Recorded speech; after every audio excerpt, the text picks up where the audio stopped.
Dr. Daniel Barron is a chief resident in neuroscience at Yale Medical. He also recently wrote a fascinating article for Scientific American about the cost of medical education and where your tuition dollars are going. Let's hear his story and learn more about that article.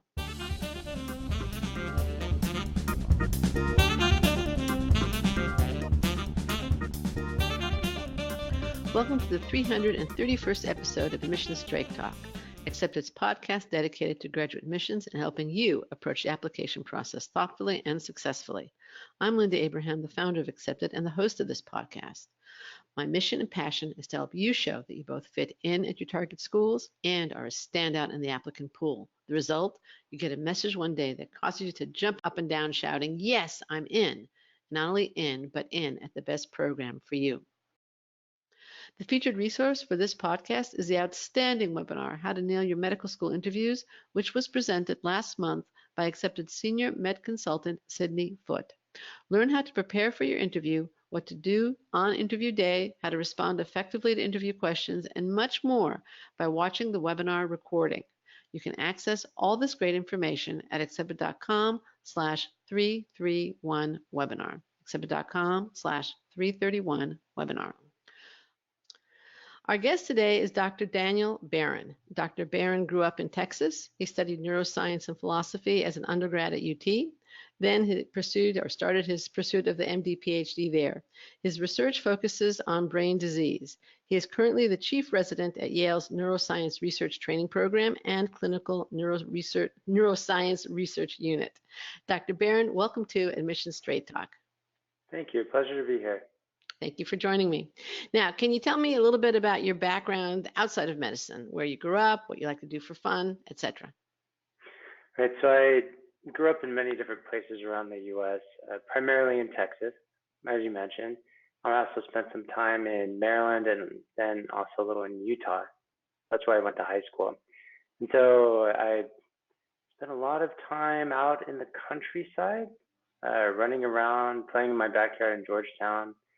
And then I really didn't consider much by way of science until my sophomore year of high school, when I had, I've heard a few podcasts where people talk about their AP biology teacher being a huge influence in their life, and that was exactly the case for me, Mr. Really? Frankum. Yeah, and that was really my first exposure to science, and it was just completely captivating. I studied really hard for it, harder than I thought I knew how to study, and ended up doing well in it. And after that, I kind of cemented my decision to pursue more science classes. So you took the more science classes and yeah, I did the AP chemistry. I mean, this was a pretty small town in Utah, so there weren't like a ton of them. I since heard about some private schools or larger public schools who have like 30 AP classes, but I think I took almost all of them at my high school, and that was 4 or 5. I didn't take AP English or physics. That's the one I took. You did? I took AP English. Oh, well, that year we were supposed to read Don Quixote, and I had already read it, and I didn't want to read it again. And so over the summer between my junior and senior year, I audited a class at a local university. So kind of did a version of AP English, but kind of my own style. Sounds good. What do you like to do for fun? Well, now, so I probably read that I have a almost 2-year-old son. And so yesterday, actually, I guess one of my hobbies is fixing up old kind of broken things. And so I'd gotten my hands on a very old sailboat that needed some serious work. So I fixed it up. So we went on a little sail yesterday. My little kids loved it. Oh, that's great. Loved water and sailboats and stuff. So that's wonderful. wonderful. A lot of time. Yeah. Now, you seem to have been attracted to neuroscience fairly early, at least in your college career, and also have been fairly directed, at least since high school. How did you select neuroscience and psychiatry? So one of the things that interested me about neuroscience was I remember actually my senior trip, just after graduating from high school, I read a book, and I can't even remember what the name of it was, but it was talking about a lot of these neuroscience experiments wherein monkeys would be they would have their nerves severed, and then eventually they would be able to regain control of their arms, right? So essentially the theory at the time was once nerves die, then they don't regenerate. And so these experiments, or these series of experiments, was kind of overturning that, and I was just fascinated. So by some matter of will, these monkeys can convince, their neurons to grow. And my understanding was very simplistic back then, but I was like, oh, this is pretty interesting. I was also interested in why people like have motivations or desires, or what gets people to think the way they do. And so actually the first class that I signed up for in undergrad was a neuroscience class. And that was Michael Barron. And it was the hardest class after AP biology that I'd ever taken. And I remember going and talking. It didn't turn you off, though. I'm sorry? The fact that it was difficult didn't turn you off. Oh, no. I thought it was interesting also. So, I mean, some things are difficult but boring. So this was difficult but really interesting. I remember talking to him after the first exam, and I think I got a pretty low C on it. And I'd graduated with a 4.0 in high school, and had done that with relative ease at the small town. And so getting a low C on my very first exam of undergrad wasn't very promising. And so he gave me, what in retrospect must have been some really good therapy. And so I kind of went back at it. But it was fun. And then I started doing research in the neuroscience lab that first semester also with Scott Stephenson, and we had just a wonderful time. And then the joining of neuroscience and psychiatry, obviously the two are closely related, but they're kind of going at it from very different angles, aren't they? Right, they are. So actually the decision to enter psychiatry wasn't until probably a few months into my 4th year of medical school, the very final year of medical school. And so,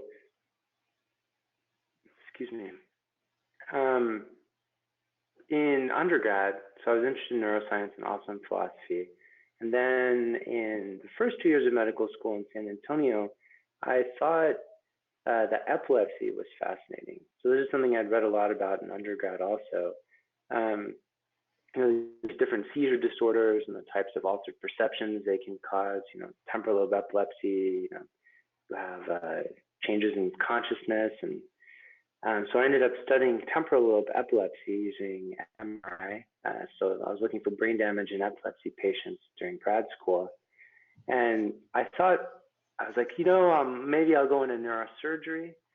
And I had organized this traineeship in Bologna in Italy. And it was over the winter break. Yeah, it was really a lot of fun. And, I got to, observe what neurosurgeons do, see how epilepsy patients were worked up. So it was actually really just a wonderful thing. One of my advisors in San Antonio helped me set it up.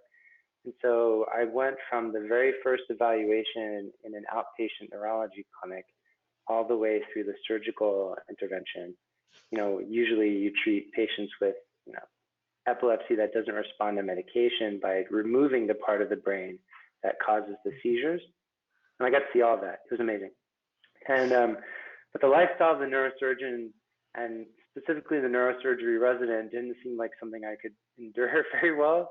It's very rigorous and it takes a lot of stamina and dedication. And I wasn't sure if that would, kind of be the path for me.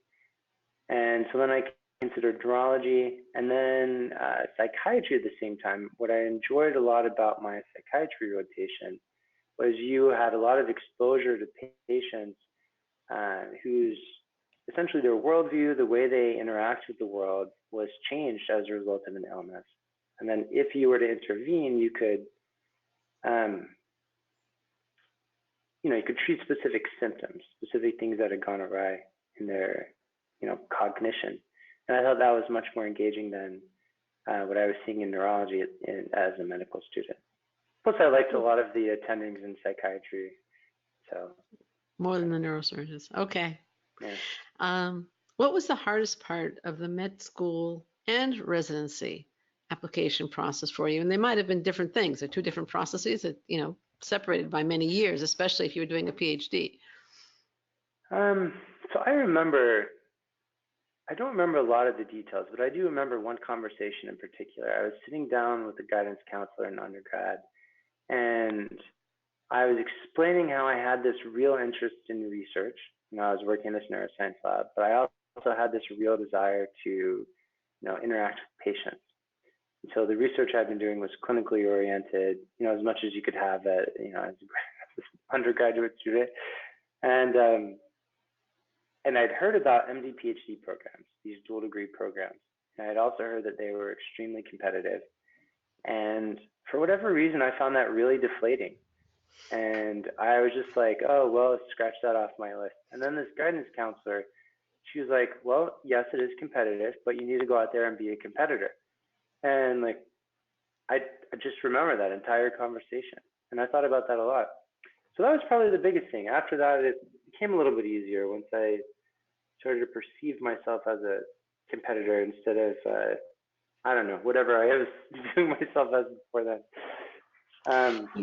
I recently attended a webinar given by the head of Stanford Graduate Business School's admissions.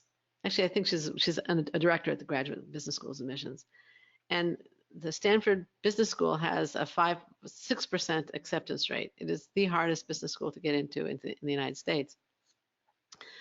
And somebody asked about that, and she said, look, we have a self-selecting group of people who are willing, who find the benefits so appealing that they are willing to invest in themselves and take the chance in order to have that benefit.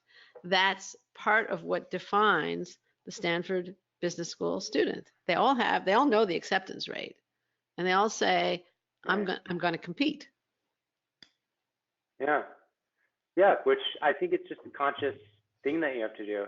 I honestly don't know what I was thinking before that. I mean, there were probably a lot of things in my mind, like, I don't know, coming from a small town and all that, mentality. But, when push comes to shove, if it's competitive, be a competitor. Because that was really sound advice that I think about now.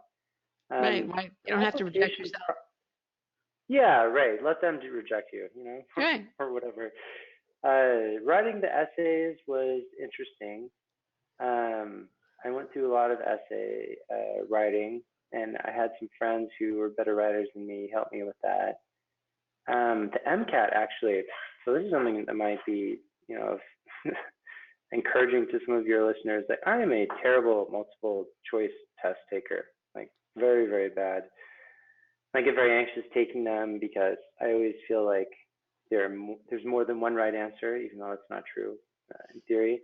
And so I ended up taking the MCAT 3 times. And I think the first time I took it, I got a 24, which was not good, as you know. Right. And then I think I got a 28, and then I got a 31 after that. And I probably would have taken it again, but I just ran out of time. So each time I think, the anxiety of taking a test, knowing how to answer the test is helpful. And also the first time I did it, I didn't even know that review courses existed. I just never really occurred to me, I guess. And then finally I found a copy of the Kaplan, the review books, the ones that there's like 2 parts and each of them are like thick. I just went through that, and that seemed really helpful. All right, good to know.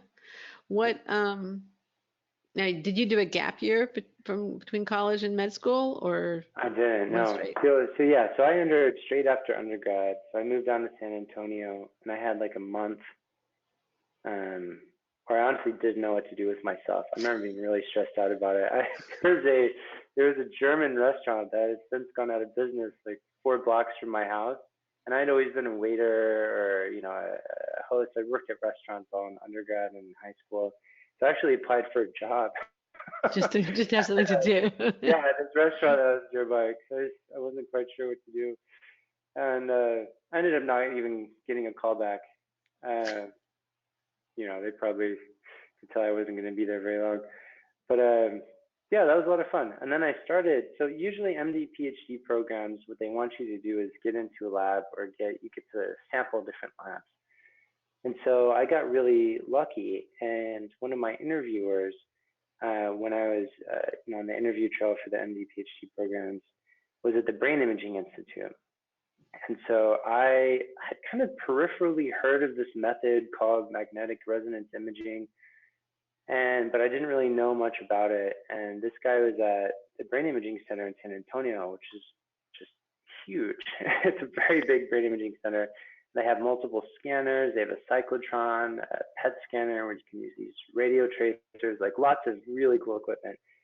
And so I kind of fell into that during interviews. And so I organized my first lab rotation there.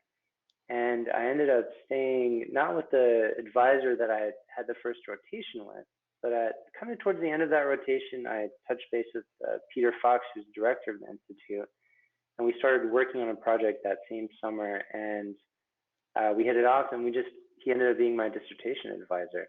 Oh, wonderful. So, yeah, and a lot of how your grad school experience goes depends on your advisor. Absolutely. And so I really lucked out. And, Peter remains a very good friend to this day. And, we had a great time working together. So it turned out to be really well. Great. What did you like best about so you started at UT in San Antonio, and then because you got married, you ended up transferring to Yale for your clinical, right? So you did the first part of medical school, your research at UT. What did you like best about your experience at UT? It was very practical. Okay. I really liked that part. And I mean, I don't think there's any question, at least among my friends that I keep in touch with from San Antonio. The anatomy class was incredible. And we had human dissection, which not a lot, maybe some schools now only do digital dissection. You could they use not mannequins, but some kind of models. Right. Yeah, that in combination with these three-dimensional digital tools. But I thought it was a lot of fun getting hands-on experience dissecting and really like feeling where the nerves were running. That was wonderful. They also were very pragmatic. I felt like the pragmatism centered around passing boards, which is what every medical student really wants to do, right? Like you want to be able to take your step one, which is the first of the 3-step exams. You want to be able to take it and do well. That way you get into a good residency program. And they were very helpful in teaching me about that. Also, another thing that I really liked about my program, so as an MD PhD student, we had our own faculty advisor who is still the director of the MD PhD program, Jose Cavazos. He was really wonderful. He turned out he was an epileptologist, and so ended up being on my dissertation committee also, and very supportive. We really got along well, so that was excellent. I couldn't emphasize more that going into a program where you have the support and confidence of,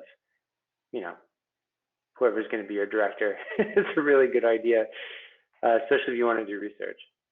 So. What did you like best about your experience, both in terms of the clinical rotations and then as a resident at Yale? So the rotations were wonderful. I got to choose, kind of tailor what it was I wanted to do third year, which was nice. I mean, even the rotations that I knew I didn't want to do, like OB-GYN, I knew I wasn't going to be an obstetrician. They were required just for you to graduate. And I remember that was in the winter, and I had to drive like 25 minutes. And I knew I didn't want to do it, so that was rough. But otherwise, I got to do pretty much what I wanted. In fact, fourth year, because I wanted to go into psychiatry, and at the time you weren't required to do a sub-internship or sub-I as it's called, I was able to organize a 6-month postdoc over at Oxford.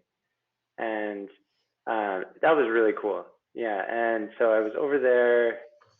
I had a small amount of funding through the medical school, but I ended up taking out a student loan to help with that. And it was well worth it, I think. It was a wonderful opportunity, and I still keep in touch with them. It's good, which I'm not sure I would have been able to do that at another institution. So right. Now, speaking of funding, that gets us to the article that you wrote for Scientific American. In addition to being a chief resident at Yale, you also write regularly, actually, for Scientific American, and recently Right. wrote an article about the punishing student debt that you and your wife are dealing with. Does the fact Right. that you are writing for Scientific American stem from the fact that you're trying to pay down that debt? No, so I actually started writing when I was in med school, and it was Okay. before like the debt thing had hit me. And so, in terms of being, paid, I mean, I'll just be upfront. I get paid $300 for each of those Okay. essays, and that's like nothing. And Right. so, Right. I mean, it's not nothing, but it's more of like a matter of principle sort of thing. They should pay me something, but it's not in It's not worth the time that uh, you clearly invested in it. You invested a lot of time in that article. I mean, financial reward. Yeah. yeah. Yeah. So I write for fun, and also I've really enjoyed working with my editor there. Like one of my goals doing that is both to try to resolve some things I don't quite understand, either in clinic or the world generally. Just I have a lot of leeway. I can write about pretty much whatever I want, and it'll help me kind of edit things. So it's been really, Okay. really nice. All right. Now we're going to link to your article on medical student debt from the show notes at exhibit.com/331. But can you briefly summarize the main point of the article? Yeah, so the main point was kind of a personal investigation of where specifically my wife's tuition money went. And so I am in a unique position of, as an MD PhD student, never paying tuition for that part. And then, however, she paid a lot in tuition. And so after we met with our accountant and realized exactly how much in student loans we had, these same sort of budget tools that we're taught on our exit interviews for medical school, like where's all of your money going? Like how is it being spent? Where does every dollar go? So that's what they tell us to do. So then we started using those tools, and I got to wondering how the medical tuition was spent. And so I was really happy to interview Robert Grossman at NYU, who had recently made an announcement that tuition would no longer be charged of the NYU medical students. I was like, oh, well, here's a fellow who might know where tuition dollars are going. And he went through it with me, and specific to his institution, perhaps, the tuition wasn't going solely to fund student education, but was being used for many non-educational related things. And then, I was kind of curious if that was the case at other schools. So I spoke to a couple of regulators, one at the LCME and the other at the AAMC. And those conversations, the people at the LCME care very much about student debt, and they try to minimize student debt. However, they really don't have any information about how the tuition is spent at specific schools. And so what they do is they focus on education quality as a surrogate measure, which, in their position seems reasonable. However, that didn't really answer my question. And so I went and spoke with an economist at Harvard, and I had a lot of fun speaking with him. A lot of research. He was kind of a firebrand of a person, and he very clearly agreed with Grossman, saying that medical student tuition probably does not go to support student education, which would cost around what Grossman said it would cost. And we had this really fun exchange about kind of the economics of tuition and how schools will charge as much as they can price-wise without suffering in terms of their applicant pool. And so that's just the market economy.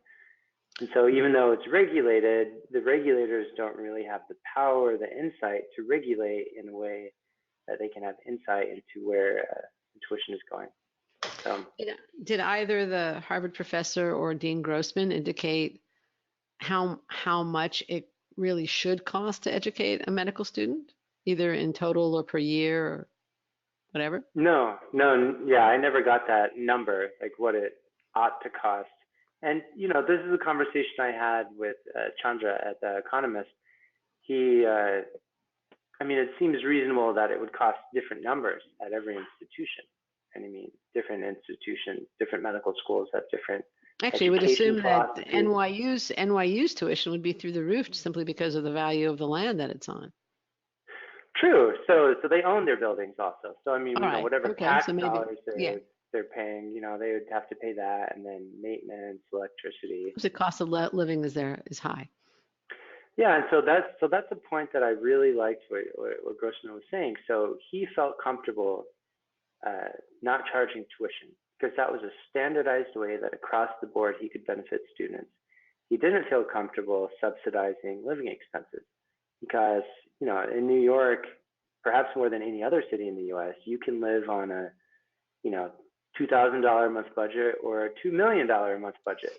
So just depending on what your lifestyle is, maybe 2,000 might somebody's be an tough underestimate. in New York City. Well, I know some, yeah. I know some people who kind of scrape by on like ramen and stuff, but there's a lot more variability, and it'd be much harder to standardize in terms of living expenses than just in tuition. And so, one of the hopes also in investigating that piece and writing about it was, people talk a lot about the student debt crisis and how there's, unsustainable, skyrocketing debt, blah, blah, pick a topic related to student debt. And yet no one's really asking where the money goes, and, sure, living expenses, like I mentioned that trip I went to Oxford, like, yeah, I didn't need to do that, but I chose to do that.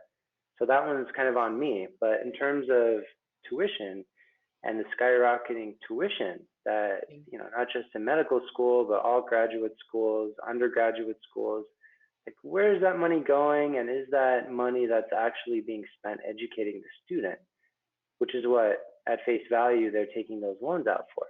Like, no student would ask a lender to fund new library development for, I don't know, Harvard or Yale or somewhere, but they ask for money to pay for their student tuition. And so is that money being used actually to educate them? I'm convinced that at least in medical education, there's no clear answer, but I think there could be more clarity if there's more transparency in the process. Well, again, is there a way to put a dollar amount on what it costs to educate a medical school student? I mean, by the way, Kaiser Permanente in Los Angeles also is not charging tuition for the first 5 years. Right. And if I recall right, that press release was them, they weren't cutting it off at 5 years. They were going to reevaluate in 5 years. And so they very well might continue. I believe that's true. But their intention is now their class is very small. They're starting out with, I think, 48 or 49 students. And they're going to have tons of applications for those spots with that price tag. Sure. Again, market forces at work. But what would you like medical school to have cost? What do you think medical students should pay?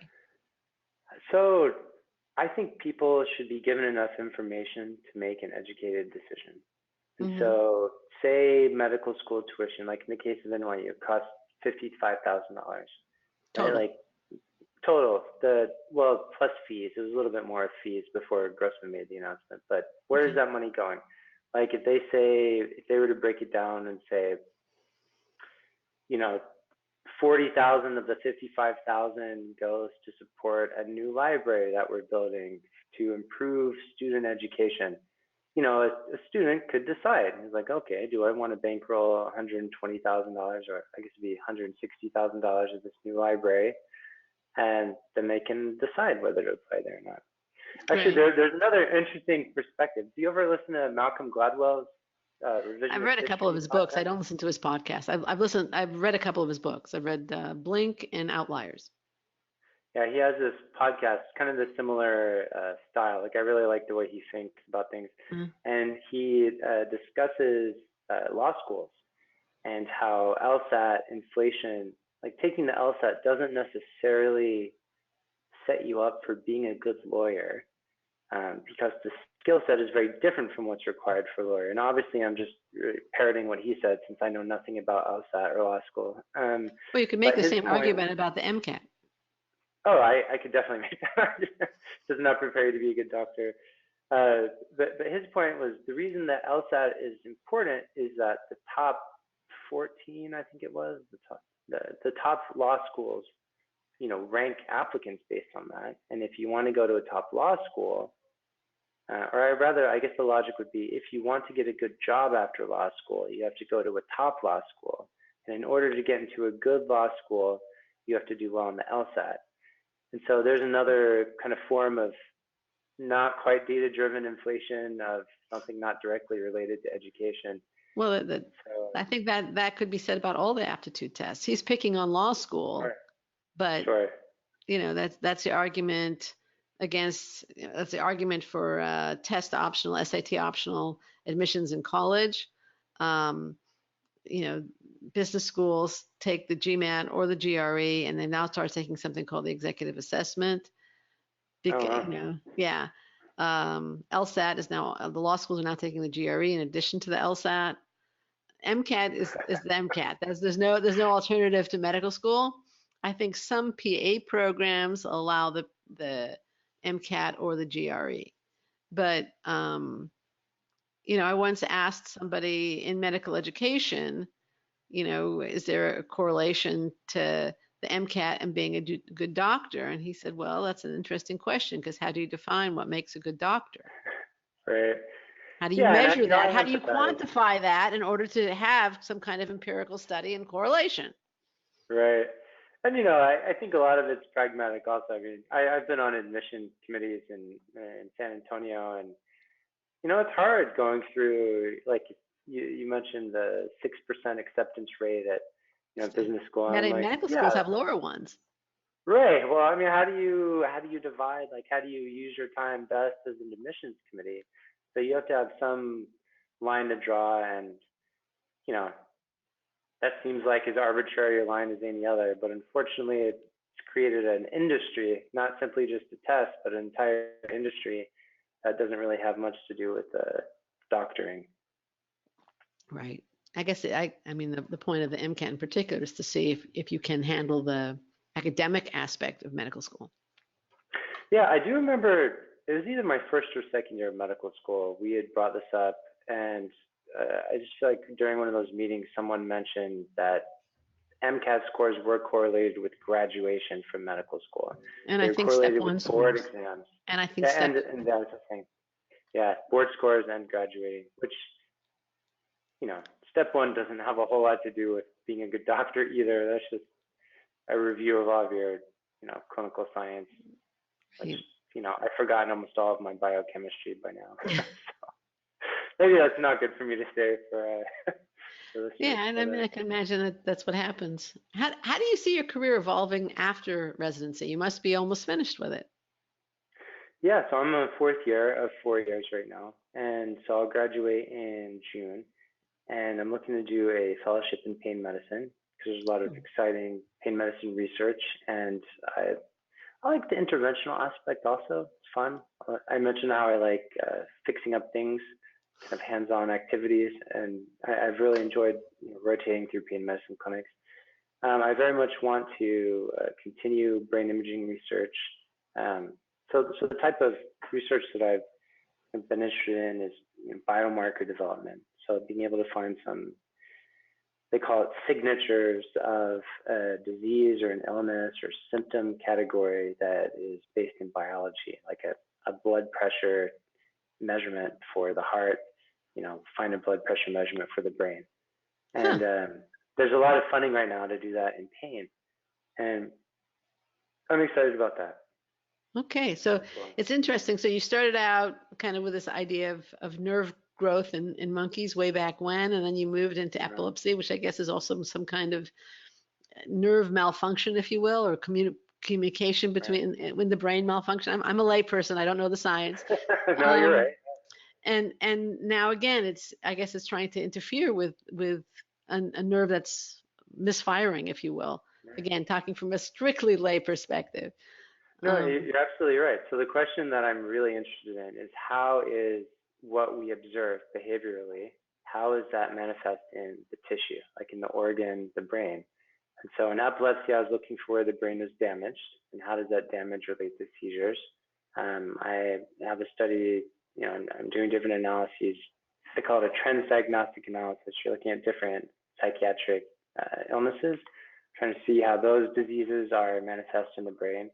And at the same time, in the future, I hope to understand how pain and those psychiatric illnesses are manifest in the brain. So there's a high co-occurrence rate. I mean, you can imagine how having a chronic pain condition would be depressing. And so, so there's a high incidence of both. It's also, I mean, there is a question whether certain forms of chronic pain are really physiological or psychologically based, right? I mean. Absolutely, yeah. Yeah, so it's interesting because pain medicine originally was almost entirely in the domain of anesthesiology.